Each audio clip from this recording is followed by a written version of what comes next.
everybody, and welcome back to the Hilltop Pillbox here in Abbotsford, British Columbia, Canada. And today we're going to do a solo round of the classic game Axis and Allies Pacific. It's all set up and raring to go. A couple of things you need to know if you are not familiar with this game is Japan, all in red. I really like that look, actually. They, on their first round, they attack everybody that they possibly can.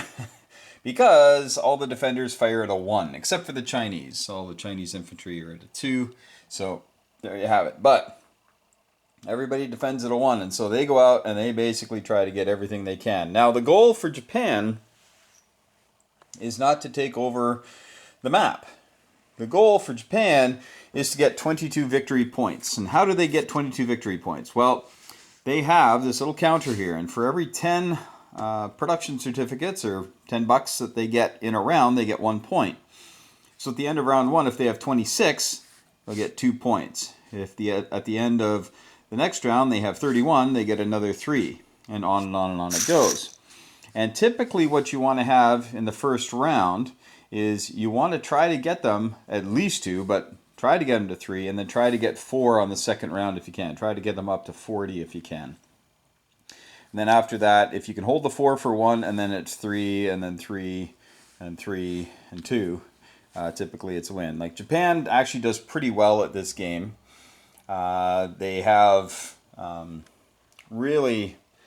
it really does hinge a bit on that first round. So if they have a lot of success in the first round, things can go quite swimmingly for them. But if the Allies get a few 1s here and there, that's tough, because Japan does not have a lot of money. They have $19 to start the game, and typically they'll lose about that much on round 1. But if they lose like $40 of stuff on round 1 because the Allies get some lucky dice, then yeah, it can be bad. It can be bad for Japan.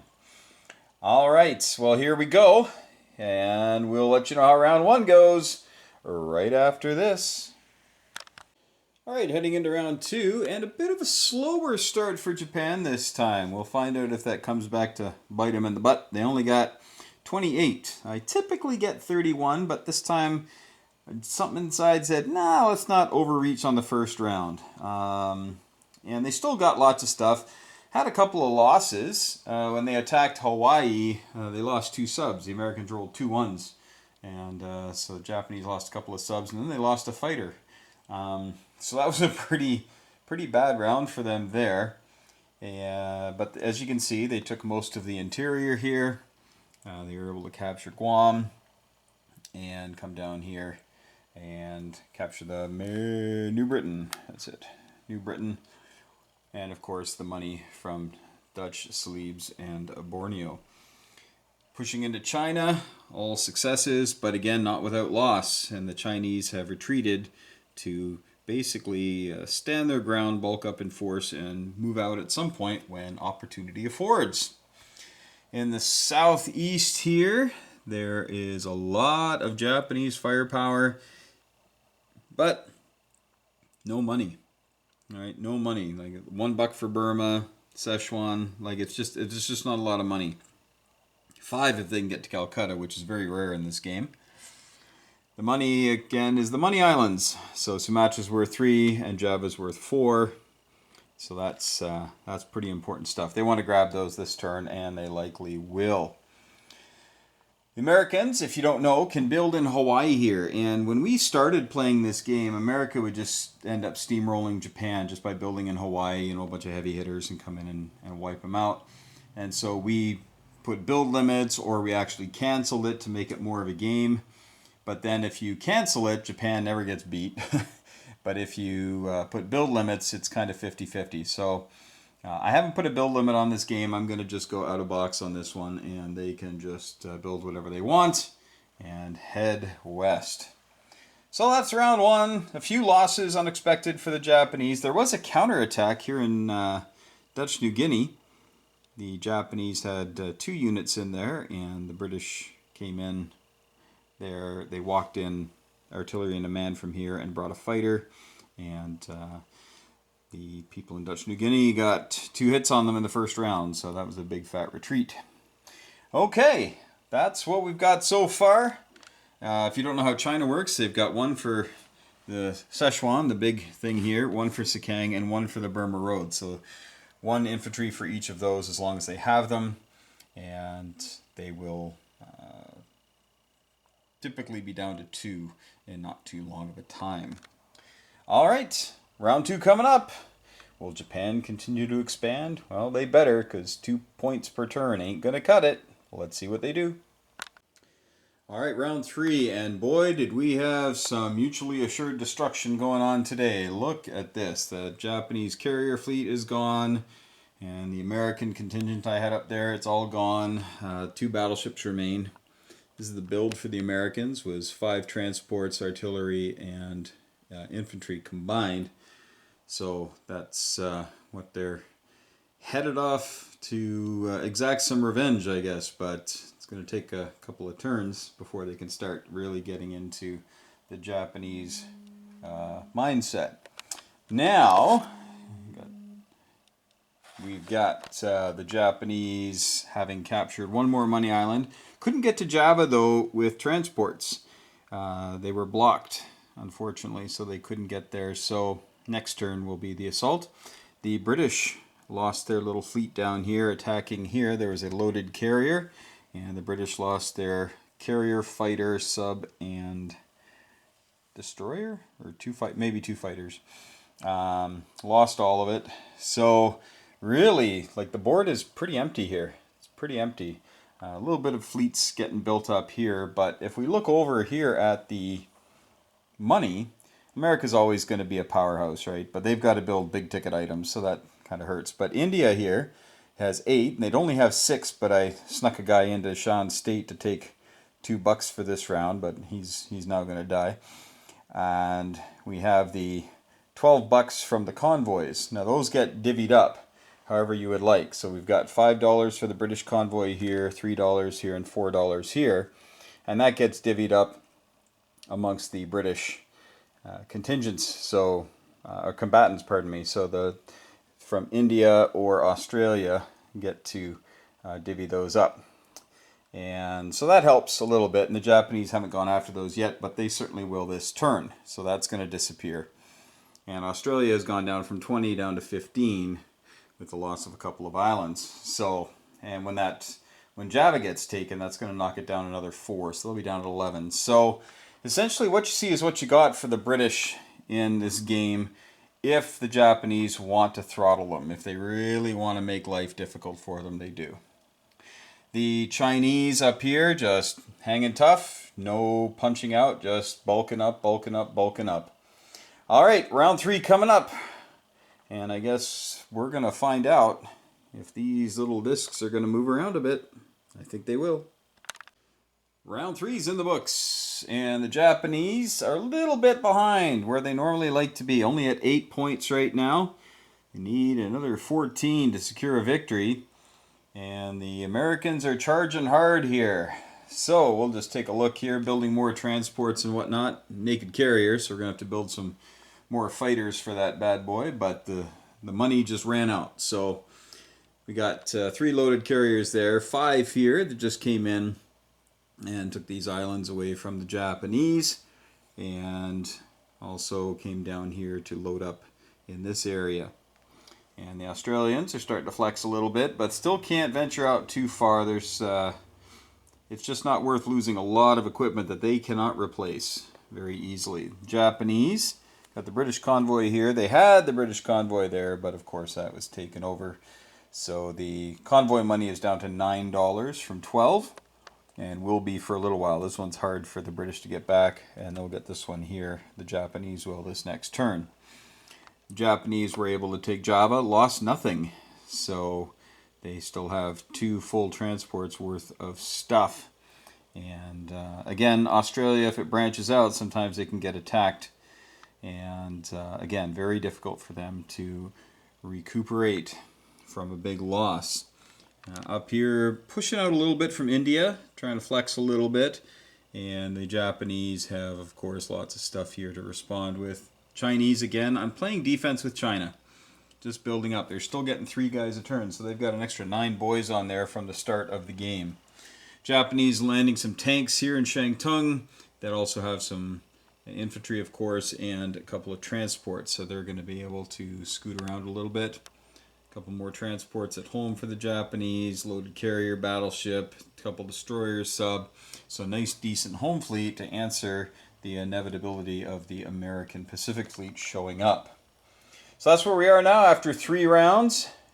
$8 for the Japanese, and you can see how close they were. One more dollar, and they would have had an extra point, would have been up to 9. So this turn, they're going to try to get that extra dollar and get 4 points. That'll take them up to 12, and then you can see all of a sudden it's only 10 points away. So that's probably another 3-4 turns if the Americans want to stop them. They got to get moving here, because even if they do start kind of taking a little bit of the money back, you know, they might, Japan will go over 40, or at least a 40 this round, and then even if they take back $8 worth of stuff this round, which they won't, that's still 3 points. So that's 7 points up to 15. So you can see the race is on, folks. This is one of my favorite games, actually, the way they have done the scoring. I think it's brilliantly done. And if you haven't played it, I highly recommend it. But on to turn 4, the Japanese. Where are they going to go get that point? They just need 1. Where are they going to go? I think Australia is the only place they can go. And they've got the stuff that can do it. Well, let's find out. Heading into turn 5, and the game is well and truly joined. Let's take a look here.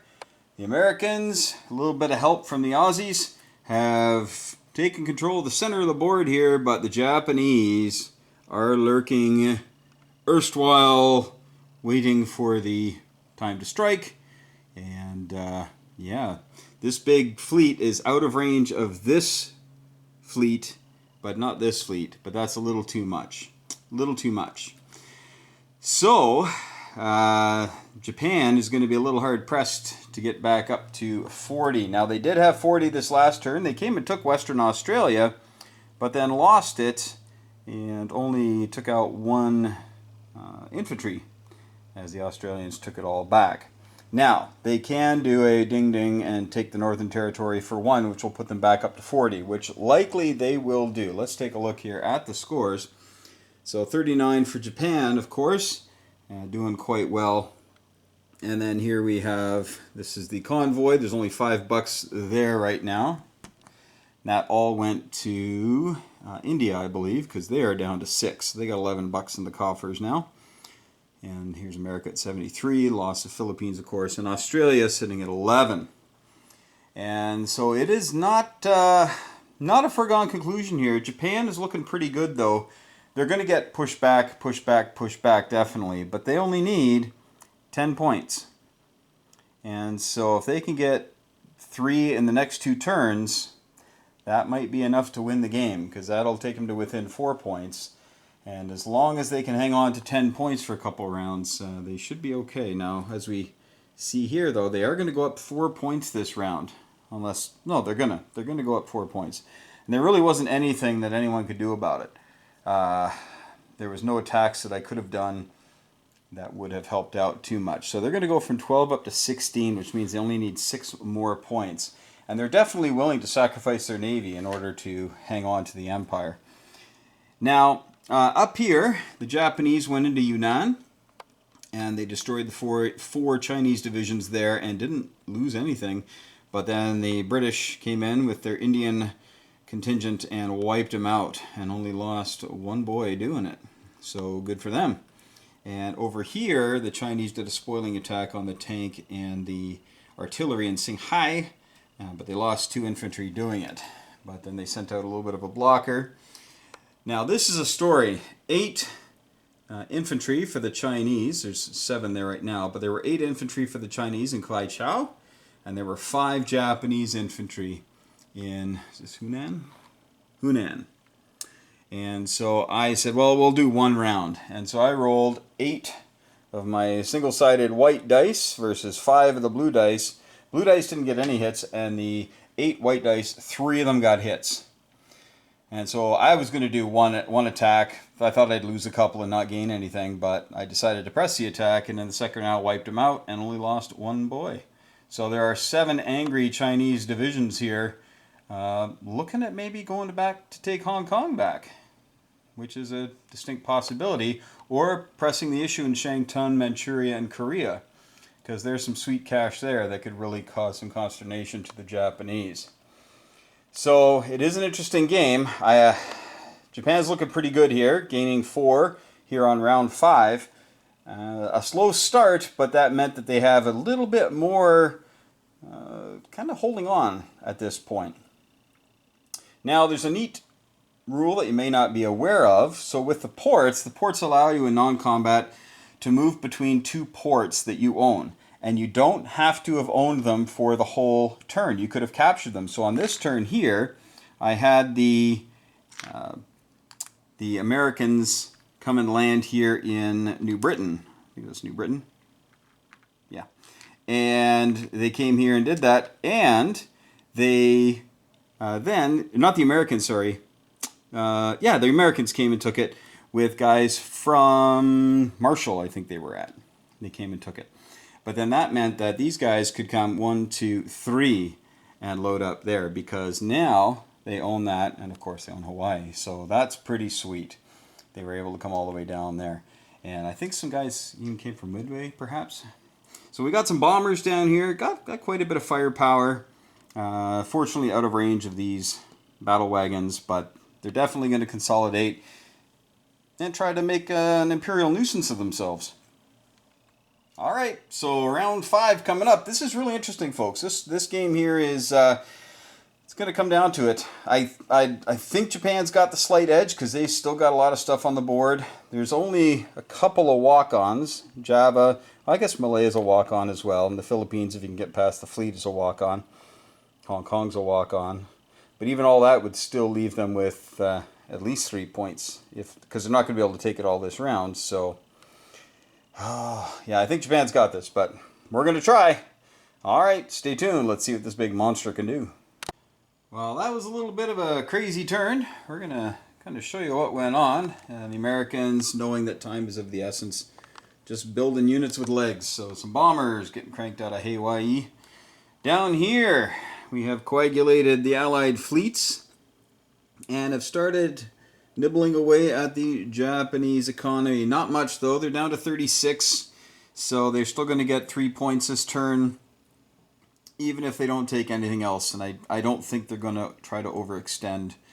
There's enough stuff on these to repel anything they can bring. So there's that. So that's pretty good news, though, because for the Japanese, they're already at 16. That'll put them at 19. But there's a couple interesting things in this game. The Allied fleets may not really attack together, but let's say the Americans decide to attack a Japanese fleet. That one, perhaps. And let's say there's submerged submarines in here, right? Maybe some subs decided to submerge. Let's just say that's what they did. When the Americans attack, they can actually take some of those Allied submarines as casualties during the battle. That's a pretty cool rule. So you look for opportunities to do that. Though obviously Japan can't utilize that rule because it's just they're on their own. But the Allies can certainly utilize that rule. The other thing is that the transports do not have to be the last unit chosen in this game. That's a bit of a shock for some of us who are long-time A&A players and whatnot. The transports are typically just cannon fodder. But in this game, they actually defend at 1, and they can be taken first. So if you want to bring in a big stack of transports into a battle, you can do that, and they're kind of a shield for you and will absorb a lot of the defender's hits. Of course, that hurts the Allies because you need your transports to be shuttling your boys around. Just a couple of interesting notes for that. So now, as you can see, the Allies are well and firmly entrenched here, down here in the New Guinea region of the game, Polynesia, Melanesia, all that area. It's all gone that way. And we got Celebes here is now in American hands.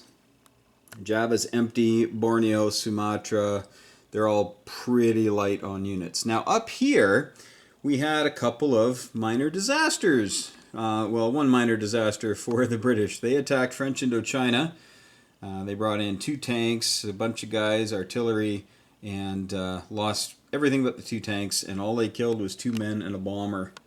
The Japanese still have 5 fighters there, so still a force to be reckoned with, and will likely go after Shan State here just to get rid of the British pressure there.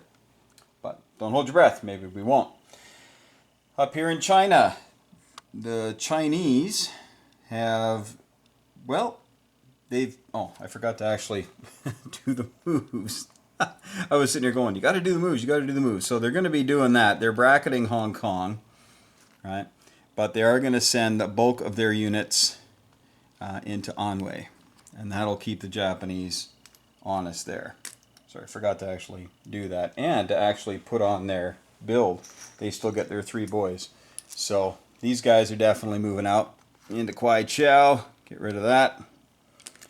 Look at this. You're watching a turn in action as it happens. Exciting. All right, we'll just put those guys in there because that's where they have to go.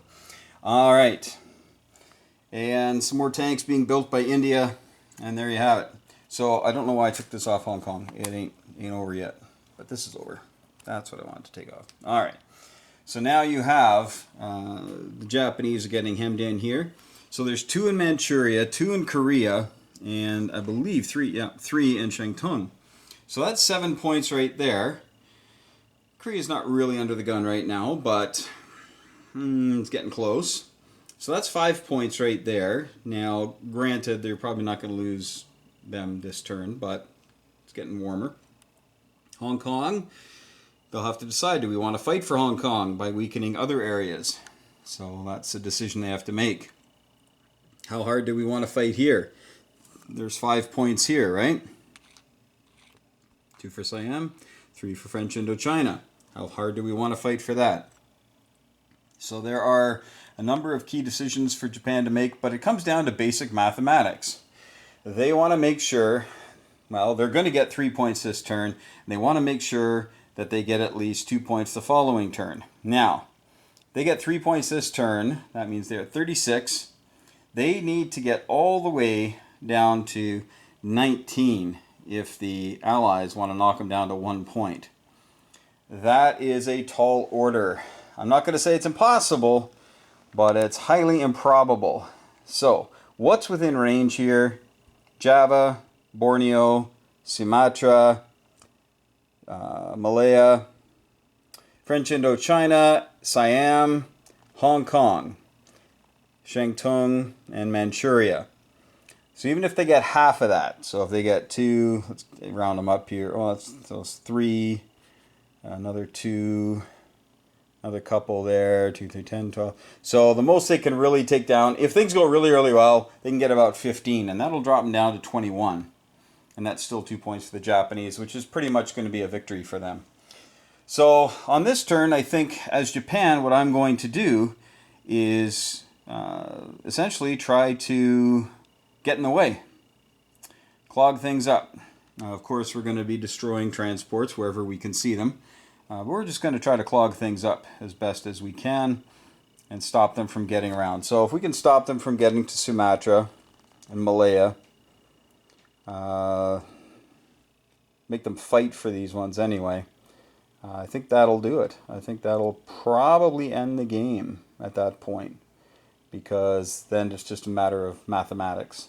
So see what we can do. We do have bombers that can come out here, but obviously you can't use American bombers and then have Allies go through. You know, that's just not how it works.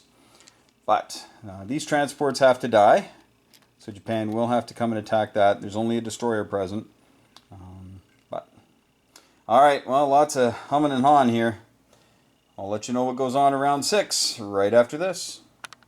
Alright, well, that's the ball game, folks. Not much reason to carry on at this point. I kind of got my turns mixed up there, which happens sometimes when you play solo.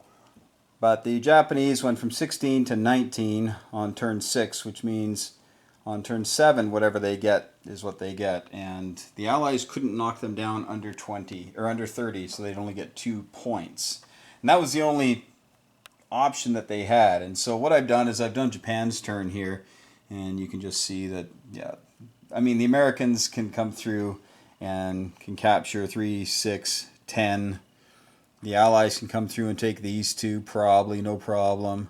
And so that's 15 right there. No, Hong Kong's probably not going to fall. So 15 points, and that would knock them down from 32 all the way down to 17, right? And that still gets them a point. And they're getting 3 points this turn, so I mean, it's the end of the game anyway. So it doesn't really matter what happens. So that's it, folks. That's the ball game. And for some reason, I thought I had one more possible turn. But this is Japan's build here. They're going to be building a dozen boys at $36 that they could spend. So they're going to build all those, and they can either just hunker or move them across. You can see we've got 15 subs up here. Yeah, ready to go. Just have a lot of fun. Now, there was some big battling that went on here. And I did a great video about the turn and all this. And here come, the Americans are on the roll and they can take back all this territory. And then I started doing the next turn. And I went, wait a second. Japan's going to cash in 32 this round. So they don't even have to take anything and they're still going to win. So that's it. So Japan wins again. They tend to win in my games. And I think that's because I really like playing Japan in this game and in pretty much every iteration. And yeah. I am pleasantly surprised how that went. Now, I think the Americans are just one turn behind. And the Japanese, you can see there's no Japanese fleet left. Sacrifice the fleet to buy time. And that's exactly what happened. Now, one thing that the Allies might have done was build a destroyer or two up here and taking care of this. Get rid of that and come down here and take care of that. And maybe a few extra bucks might have helped the Allies put a little bit more pressure on. Yeah, it's hard to say. Hard to say. Give me your thoughts, though, below. Tell me what you think. What should be done here? I know the Allies and the Americans need to be more aggressive. That's a given. But what's your first build? What do you build here in order to be more aggressive? Because remember, the Japanese are going to have 3 loaded carriers, a couple of battle wagons, a few subs, a bunch of destroyers, and a whole whack of transports and decent air power. So how are you gonna build something that you know is gonna have staying power last? Because you certainly don't want to build, come out here and die, have to start over, build, come out and die. You want to build, and then when you come out, you know it's going to survive and keep the pressure on. So what do you build? What do you do? And combining these two fleets obviously is a good idea if you can do it. Unfortunately, the Allies go first, and they tend to be closer to the Japanese, so it's hard for them to push the Japanese out of the way, but the Americans can. So, a little backwards for the Allies there. China had a good game, and I didn't put much money into this up here. I just didn't want to lose this territory back to the Chinese, so I just built enough and pushed hard enough and then kind of gave ground as the game went on. That's always been my strategy with Japan. I never try to take these. That's just not worth the pay at all. So, all right, that's the game. 7 rounds and done. So, pretty good for the Japanese, not so good for the Allies. Leave your thoughts below. What should we have done differently? Thanks for watching. Thank your friends for playing. Hug your loved ones. Just spread the love, folks. And as we always say here, may those dice be with you.